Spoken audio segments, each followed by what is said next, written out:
কি ব্যাপার স্যার, আপনার গালে এত লাল লাল দাগ দেখছি কিসের লেগে?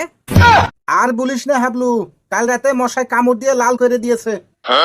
বলেন কি স্যার, আপনি একজন শিক্ষক মানুষ, আপনাকেও মশায় কামড় দিয়ে দিল?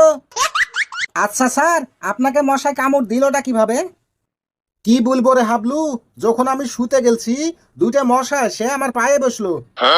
আমি মনে করলাম ওরা হয়তো নতুন বিয়ে করেছে, তাই আমার পা ছুঁয়ে সালাম করতে আসছে। উমা, কিছুক্ষণ পর দেখি আমার গালে বসে পুচুক পুচুক করে কামড় দিয়ে চলে গেল রে। স্যার, ওই মশারা আপনাকেই কামড়াতে পারে, কিন্তু আমাকে কামড়াতে পারে না। তাহলে হয়তো তুই মশারি টাঙ্গাস, এর লেগে তোকে কামড়াতে পারে না। আরে স্যার, আমি মশারিও টাঙ্গাই নে, কয়েলও জ্বালাই নে, আমাকে এমনিতেই কামড়াতে পারে না। তোকে মশাই কামড়ায় না, তুই এমন কি মেডিসিন ব্যবহার করিস? শুনেন স্যার, আমি মেডিসিনও ব্যবহার করি না, আমি বুদ্ধি খাটাই। কি বুদ্ধি খাটাস তুই, বলতো আমাকে একটু শুনি। শুনেন স্যার, মশারা যখন আমার কানের কাছে ভুন ভুন করা শুরু করে দেয়, তখন আমি একটা মশাকে ধরে থাপ্পড় দিয়ে মেরে ফেলাই। তারপরে ওই বাদ বাকি মশাগুলা, যে মশাটাকে মেরে ফেলেছি, ওই মশাটাকে দাফন কাফন করার লেগে ব্যস্ত হয়ে পড়ে। আর ওই ব্যস্ত থাকার লেগে আমাকে আর কামড়াতে আসে না।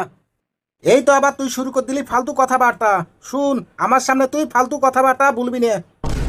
আচ্ছা বলতো, যারা সকাল সকাল ঘুম থেকে উঠে ঘোরাঘুরি করে তাদের কি কি উপকার হয়? স্যার, আমি তো কোনোদিনই সকাল সকাল ঘুম থেকে উঠে ঘুরে বেড়াই না। কিসের লাগে তুই ঘুরে বেড়াস নে? আরে স্যার, পৃথিবী যখন নিজেই ঘুরে, তাহলে কষ্ট করে আমার ঘোরার দরকারটা কি? শুন, আমাকে কিন্তু তুই রাগাস নে, না হলে কিন্তু তোর এই ক্যাকড়া ক্যাকড়া চুল আমি কিন্তু সাদা করে দেবো।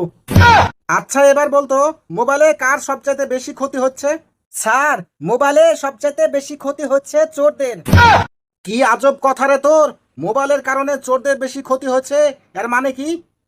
আরে স্যার, চোররা যখন রাত ৩টার সময় চুরি করতে যায়, তখনও দেখে কেউ না কেউ বাড়িতে জায়গায় জায়গায় মোবাইল টিপাটিপি করছে, ফেসবুক দেখছে, ইউটিউব দেখছে, না হলে কেউ কেউ টিকটক দেখছে।